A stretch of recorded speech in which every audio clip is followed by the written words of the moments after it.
अगर आप भी फर्स्ट टाइम करने जा रहे हैं, हाँ जी, तो कुछ बातें मेरी मान लीजिए क्योंकि पहली बार करने का जो एहसास होता है ना, वो हमारे साथ ज़िंदगी भर चलता है, ठीक है? चाहे वो एहसास बुरा है या फिर अच्छा है, हम उसको भूल नहीं पाते हैं। चाहे हमारे स्कूल ले लीजिए या फिर हमारा पहला प्यार ले लीजिए या फिर फर्स्ट टाइम रिलेशन बनाने को ले लीजिए, कुछ भी हो सकता है शादी से पहले या फिर बाद में, वो आपकी चॉइस है, ठीक है? उसके ऊपर मैं कोई भी इंटरफेयर नहीं करूँगी। तो आपको कुछ ऐसी बातें हैं जिनको ध्यान में रखना है ताकि जो फर्स्ट टाइम आपका है, वो बहुत ही अच्छा जाए, ठीक है? तो चलिए शुरुआत करते हैं आज के इस वीडियो की। सो मेरा नाम है एकता और आज का हमारा पहला वीडियो है एसडब्ल्यूएम एकता पे। तो सभी का मैं वेलकम करती हूँ। जो लोग भी यहाँ पे रहना चाहते हैं, जिन लोगों ने मुझे अनसब्सक्राइब कर दिया है, तो उसका भी मैं थैंक यू कहना चाहूँगी क्योंकि वो लोग मेरे इस तरीके की वीडियो से कंफर्टेबल नहीं है। ओके, तो चलिए अब शुरू करते हैं। तो पहली बात क्या है? देखिए कुछ लोग ऐसा सोचते हैं कि पहली बार में जब आप करेंगी, तो जो फीमेल है वो ब्लीड करेगी। तो ऐसा हो सकता है, बहुत सारे केसेज़ में ऐसा हो सकता है कि जब आप फर्स्ट टाइम में करते हैं तो ब्लीडिंग होती है, ये नॉर्मल है। अगर नहीं भी होती है, तो भी कोई प्रॉब्लम की बात नहीं है, उस चीज़ को उस समय स्ट्रेस नहीं लेना है आपको और सिर्फ इतना ही आपको मैं बता दूँ कि उस समय होता क्या है कि बहुत बार मैंने आपको बताया है कि पहली बार में जब आप करते हैं किसी को ब्लीडिंग नहीं होती है, तो इसका मतलब ये है कि किसी-किसी का हाइमेन जो होता है अराउंड बाहर की तरफ, ठीक है? एक टिश्यू होता है, तो वो साइड में हो जाता है, किसी-किसी का कभी नहीं टूटता है, किसी का वो फट जाता है, हल्का-सा उसमें दरारें आ जाती हैं, ठीक है? तो थोड़ी बहुत ब्लीडिंग बिल्कुल नॉर्मल है और अगर बहुत ज़्यादा एक्सेसिव ब्लीडिंग हो रही है, तो वो प्रॉब्लम की बात है। आप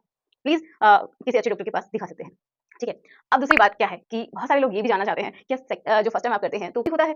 तो बिल्कुल भी नहीं, क्योंकि जो फर्स्ट टाइम अगर आप कर रहे हैं, तो उस तो इम्पॉसिबल है। ये आप सोच ही नहीं सकते हैं। अगर फिर भी किसी को हो भी जाता है, तो अच्छी बात है, बट मोस्टली नहीं होता है, ठीक है? क्योंकि उस समय थोड़ी-सी घबराहट रहती है, लड़की को भी रहती है, लड़के को भी रहती है, लड़के को बहुत ज़्यादा एंग्ज़ायटी भी रहती है, परफ़ॉर्म किस तरीके से करना है। तो सिर्फ़ और सिर्फ़ लड़कियों की दिक्कत नहीं है, लड़कों को भी स्ट्रेस रहता है उस समय कि मैं सही कर पाऊँगा या फिर नहीं कर पाऊँगा, मैं टिक पाऊँगा या नहीं टिक पाऊँगा। तो इन सब बातों को उस समय भूल जाना है, ठीक है? और इन सारे पॉइंट से सबसे इम्पोर्टेंट पॉइंट, पहला ही पॉइंट होना चाहिए, जो कि मैं थर्ड पॉइंट ले रही हूँ, वो ये है कि जो भी फीमेल है या फिर मेल है, जो भी है, अगर वो पहली बार करते हैं, तो सबसे इम्पोर्टेंट है एक-दूसरे की रज़ामंदी, ठीक है?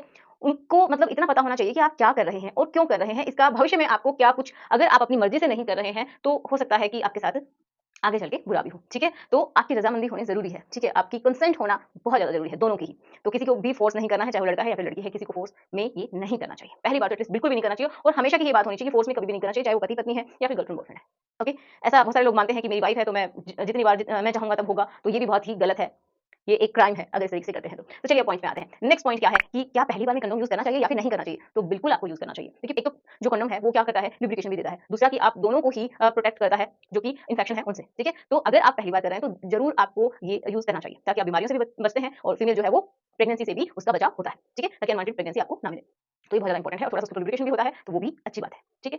नेक्स्ट पॉइंट, क्या जो फीमेल है उसकी शुरुआत अच्छे से खुल जाती है, एक्सपेंड कर जाती है या फिर वो सिकुड़ जाती है? तो ये बहुत इंटरेस्टिंग पॉइंट है क्योंकि बहुत सारी ऐसी फीमेल हैं जो कि पहली बार में बहुत ज़्यादा घबराहट होती है उनको एंड कुछ तो ऐसी होती है कि जो पहली बार में पेनिट्रेशन करवा ही नहीं पाती है, उनको बहुत ज़्यादा डर लगता है और किसी-किसी की शादी में भी आपने सुना होगा कि हमारे बीच कुछ हुआ ही नहीं, बहुत सारे ऐसे कपल होते हैं जो कि डॉक्टर के पास जाके मिलते हैं कि वो कर ही नहीं पा रहे हैं। पहली बार में उन्होंने अटेम्प्ट करने की कोशिश की बट हुआ ही नहीं, क्योंकि जो फीमेल है ना उसकी बॉडी कुछ इस तरीके से है, अगर उसकी बॉडी चाह रही है कि हो सकता है, ठीक है? तो वो होगा, लेकिन बहुत बार किसी-किसी फीमेल को एक दिक्कत होती है वेजिनस की, तो उसकी जो मसल्स होती हैं वो इस तरीके से सिकुड़ जाती हैं कि वो खुलती ही नहीं है। जैसे ही वो पेनिट्रेशन के लिए रेडी होंगे, उसी टाइम उसकी जो मसल्स है वो सिकुड़ जाएँगी क्योंकि वो बहुत ज़्यादा घबराई हुई है, डरी हुई है, ठीक है? तो ये तो एक प्रॉब्लम होती है वेजिनस की, लेकिन हाँ, वैसे भी अगर शुरुआत में आप करते हैं उसको कोई दिक्कत नहीं है, तो भी थोड़ा बहुत किसी में कॉन्ट्रैक्शन हो सकता है, ठीक है? मसल्स में बिल्कुल नॉर्मल है और किसी-किसी में एक्सपेंड भी हो सकता है, ठीक है? क्योंकि उसमें क्या होता है ब्लड फ्लो तो होता ही है, तो ब्लड फ्लो होगा तो जो है क्या होगा थोड़ा-सा खुल जाएगा और उसकी लेंथ भी अंदर की साइड में बढ़ जाती है, ठीक है? तो ऐसा होता है। तो एक्सपेंड भी हो सकती है और सिकुड़ भी सकती है। समझ पा रही हैं? दोनों ही चीज़ें बिल्कुल नॉर्मल है और सबसे इम्पोर्टेंट एक और चीज़ जो कि है कि ल्यूब्रिकेशन। देखिए, शुरुआत में बहुत सारा एक्सपीरियंस ना तो लड़के के पास है, ना ही लड़की के पास है, अगर दोनों ही न्यू है तो फीमेल का एक नेचुरल ये समझिए ल्यूब्रिकेशन होता है, जो कि उसके प्राइवेट से निकलता है। अगर वो बिल्कुल रेडी हो गई है तो, ठीक है? वो उसके साथ तैयार है, जो भी मेल है उसके साथ तैयार है, तो बॉडी ऑटोमैटिक ल्यूब्रिकेशन निकालना शुरू कर देती है। लेकिन शुरुआत में ऐसा होता है कि घबराहट होती है, तो उस समय बहुत सारी फीमेल वो ल्यूब्रिकेशन नहीं निकाल पाती हैं। जिससे क्या होता है कि बहुत सारी लड़कियों में तो पेनिट्रेशन पॉसिबल हो ही नहीं पाता है एंड अगर बाय फोर्स करते भी हैं, तो उसका परिणाम अच्छा नहीं होता है। उनको इंजरीज़ हो जाती हैं, इंटरनल भी हो जाती है एंड बाहर से भी ज़्यादा उनको पेन फील होता है, ठीक है?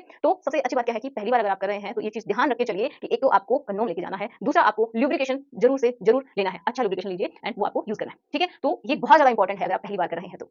एंड नेक्स्ट है क्या अगर आप पहली बार कर रहे हैं, तो क्या कॉन्ट्रासेप्टिव जो पिल्स आती हैं, क्या वो उनका यूज़ कर सकते हैं? तो बिल्कुल कर सकते हैं, इसमें कोई दिक्कत नहीं है, लेकिन उससे भी अच्छी बात ये है कि आप कंडोम को सुरक्षित तरीके से यूज़ करें। ठीक है? तो आशा करती हूँ कि आपको समझ में आया होगा एंड वीडियो कैसा लगा ज़रूर बताइएगा और अभी भी मैं रिक्वेस्ट कर रही हूँ जो लोग मेरे वीडियोज़ इस चैनल पे नहीं देखना चाहते हैं, तो वो अनसब्सक्राइब कर सकते हैं। Thank you so much. मिलते हैं नेक्स्ट वीडियो में। कोई भी टॉपिक है कमेंट बॉक्स में लिख दीजिएगा, तो मैं उसके ऊपर वीडियो ज़रूर बनाऊँगी। Good bye.